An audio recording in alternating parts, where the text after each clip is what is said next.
The moment their eyes met across the crowded terminal, time seemed to freeze. Emma clutched her daughter's hand tighter, her heart pounding as she recognized the man she'd once promised forever to. But what she didn't know was that the boy who had broken her heart 15 years ago was now the CEO of the airline she was desperately trying to get a refund from, and he had never stopped searching for her. Emma Matthews rushed through the airport terminal, her 6-year-old daughter Lily struggling to keep up. They were going to miss their flight to her mother's funeral if the customer service line didn't move faster. The airline had changed their flight without notice, and now they needed a miracle. "Mommy, are we going to make it?" Lily asked, her small voice trembling. Emma knelt down, brushing a strand of hair from her daughter's face. "We're going to try our very best, sweetheart." She didn't have the heart to tell Lily that they probably wouldn't. The customer service representative had already told her there were no more flights today, and Emma couldn't afford another night in a hotel. When they finally reached the counter, the representative shook her head apologetically. "I'm sorry, Ms. Matthews, but there's nothing I can do. The next available flight isn't until tomorrow afternoon." Emma felt tears welling up. "Please, my mother just passed away. The funeral is tomorrow morning. We have to get there tonight." "I understand, but—" "Is there a problem here?" a deep voice interrupted. Emma turned, ready to explain that this was a private matter, when the words died in her throat. Standing before her was a face she'd recognize anywhere, even after 15 years. Those same warm brown eyes, now framed by subtle lines that spoke of experience and success. The boyish smile had matured into something more confident, but it was unmistakably him. "Jack," she whispered. His expression shifted from professional concern to shock. "Emma? Is that really you?" The customer service representative looked between them, confused. "Sir, I was just explaining to Ms. Matthews that we don't have any available flights until—" "Get them on the next flight out, whatever it takes," Jack said, his eyes never leaving Emma's face. "And upgrade them to first class." The representative's eyes widened. "Yes, Mr. Reynolds, right away." Emma's mind was spinning. Mr. Reynolds? The Jack she knew had been a scholarship student with big dreams but empty pockets. Now he was giving orders at an airport like he owned the place. "Jack, what are you?" "Mom, who is this?" Lily tugged at Emma's sleeve, looking up at Jack with curious eyes. Jack's gaze dropped to the little girl, and something flashed across his face, a mixture of wonder and pain that Emma couldn't quite decipher. "This is an old friend, Lily," Emma said, her voice barely steady. "From a long time ago." Jack knelt down to Lily's level. "It's very nice to meet you, Lily. I'm Jack." Lily smiled shyly. "You have kind eyes, like my teddy bear." Jack laughed, the sound bringing back a flood of memories Emma had tried so hard to bury. "Thank you. That's quite a compliment." Standing up, he turned to Emma. "I have a meeting in 5 minutes, but I'd really like to talk. Can I find you after your flight lands?" "Which city are you heading to?" "Portland," Emma said automatically, still trying to process what was happening. "Perfect. I'll be there tomorrow. The company has a branch office there." He handed her a business card. "My personal number is on the back." Emma glanced down at the card and felt her knees go weak. Jack Reynolds, CEO, Skyline Airlines. Before she could respond, he was called away by an assistant. With one last lingering look that held 15 years of unspoken words, he was gone, swallowed by the crowd. The representative handed Emma 2 first-class tickets for a flight leaving in an hour.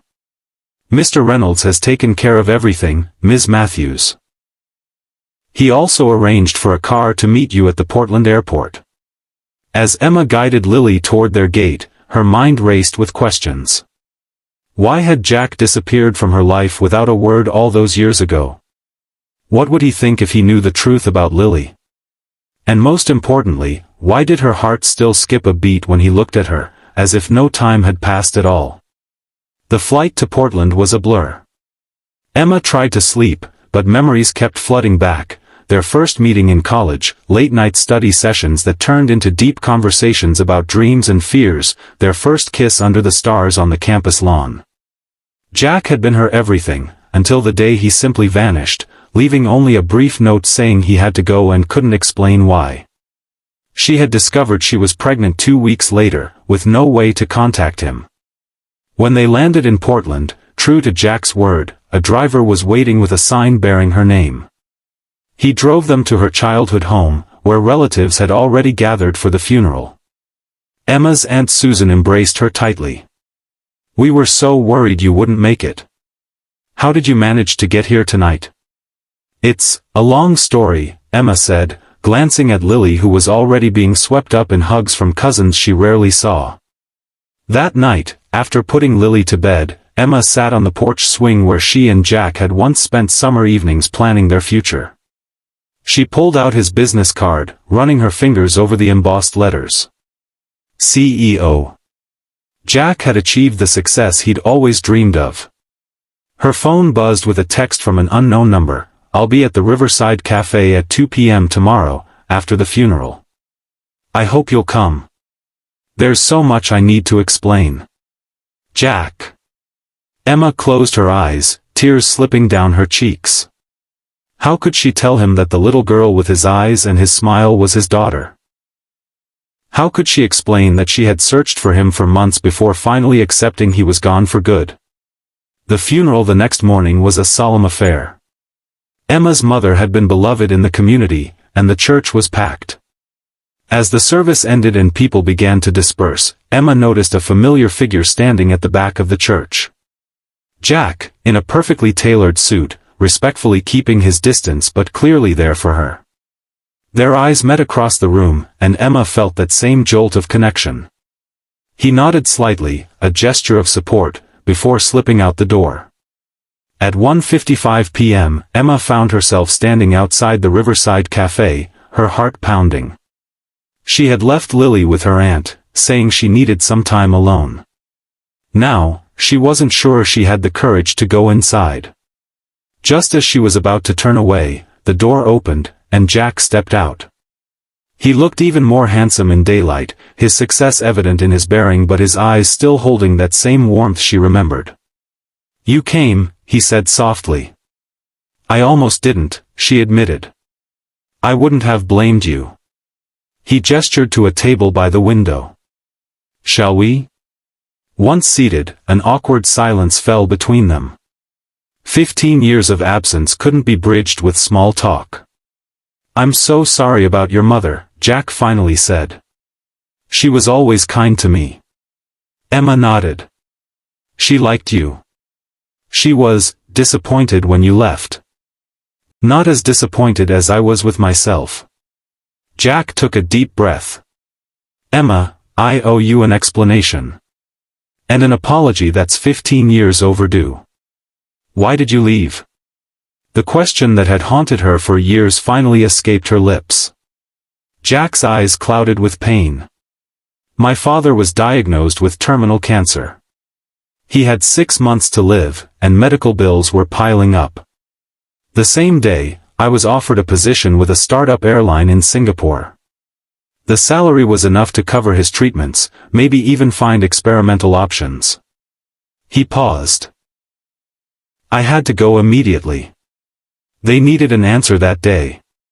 "You could have told me," Emma whispered. "I tried calling you, but your phone was off. You were at that weekend retreat with no service, remember? I left a note, but I realize now how inadequate that was." He looked down at his hands. "By the time I was settled enough to reach out properly, weeks had passed. I felt ashamed for leaving the way I did. Then months went by, and I convinced myself you must hate me, that you'd moved on." "I was pregnant, Jack," Emma said, the words tumbling out before she could stop them.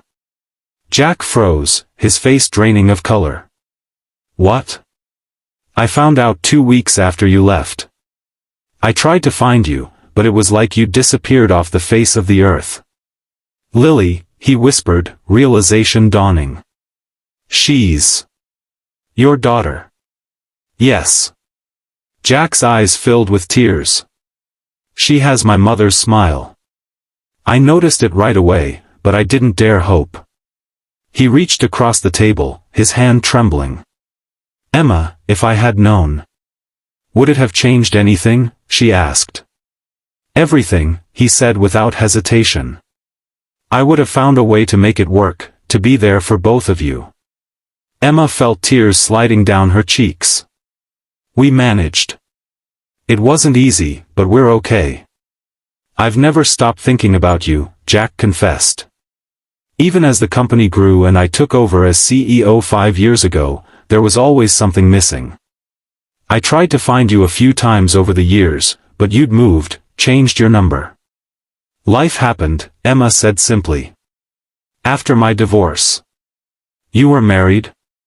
Jack couldn't hide his surprise. Briefly, when Lily was 2. It was a mistake, trying to create a family for her with someone I didn't love. Emma sighed. He left when he realized I couldn't give him what he wanted, my heart. It was already taken, even after all those years. Jack reached for her hand, and this time she didn't pull away. I don't expect you to forgive me, or to let me into your lives after all this time. But I want you to know that not a day has gone by that I haven't regretted leaving you the way I did. Lily has always asked about her real father, Emma said quietly. I told her he was a good man who had to go away, but that he would have loved her very much if he'd known her. I already do, Jack said, his voice breaking. Just from those few minutes at the airport. She's incredible, Emma. Just like her mother. They talked for hours, filling in the gaps of 15 years apart. Jack told her about building the airline from a small regional carrier into an international company, about losing his father despite his efforts, about the emptiness of success without someone to share it with. Emma shared stories of Lily's first steps, first words, the challenges and joys of raising her alone. As evening approached, Emma knew she needed to get back to Lily. She'll be wondering where I am. Jack nodded, understanding in his eyes. Would it be too much to ask, could I meet her properly? As her father? Emma hesitated. I think we should take things slowly. For her sake. Of course, Jack agreed quickly. Whatever you think is best. As they stood to leave, Jack gently took her hand. Emma, I know I have no right to ask for a second chance. But if you're willing, I'd like to try to be part of both your lives. Not just as Lily's father, but... He trailed off, vulnerability clear in his eyes. One step at a time, Emma said softly. But yes, I think we can try. The next day, Emma introduced Jack to Lily as a very special friend who wants to get to know you. They spent the day at the park, Jack pushing Lily on the swings, his face alight with joy at every laugh, every smile from his daughter. As weeks passed, Jack made regular trips to visit them, eventually telling Lily the truth about who he was. There were tears and questions, but also healing and new beginnings. 6 months later, Emma stood in the same airport where they had reconnected, this time with Lily beside her, both of them waiting for Jack's plane to arrive. He had been away on business for a week, the longest they'd been apart since finding each other again. Do you think Daddy remembered to bring me a present? Lily asked, bouncing on her toes. Emma smiled. I'm sure he did, sweetheart. When Jack appeared, Lily ran to him, and he scooped her up in his arms, spinning her around as she giggled. The sight still made Emma's heart swell. As he approached with Lily in his arms, his free hand reached for Emma's, their fingers intertwining naturally. I missed you both so much, he said. We missed you too, Emma replied, leaning into his embrace. Later that night, after Lily was asleep, Jack and Emma sat on the porch of the new house he had bought for them, close to both their workplaces. I have something to ask you, Jack said, suddenly serious. Emma turned to him, curious. He pulled a small box from his pocket and opened it to reveal a ring, not a new one, but one she recognized instantly. The same ring he had shown her 15 years ago, the one he had saved for months to buy, planning to propose the weekend after he disappeared. "You kept it all this time?" Emma whispered, tears filling her eyes. "I could never bring myself to part with it," Jack said. "It represented everything I thought I'd lost forever." He took her hand. "Emma Matthews, I've loved you for half my life, even when we were apart. Will you marry me and make our family official?" Emma looked into the eyes of the boy she had fallen in love with, now the man who had found his way back to her against all odds. "Yes," she said simply. "Yes." As they sealed their promise with a kiss, Emma thought about the strange twists of fate that had brought them to this moment. A missed flight, a chance encounter, 15 years of separate lives that had somehow led them back to where they were always meant to be, together. Sometimes, the greatest love stories aren't about perfect timing, but about finding your way back to each other, no matter how long it takes. If you enjoyed this story of love, loss, and second chances, please like this video and subscribe to our channel for more heartwarming stories that remind us all that true love finds a way, even when the path seems impossible. Sometimes the most beautiful endings come after the most difficult journeys.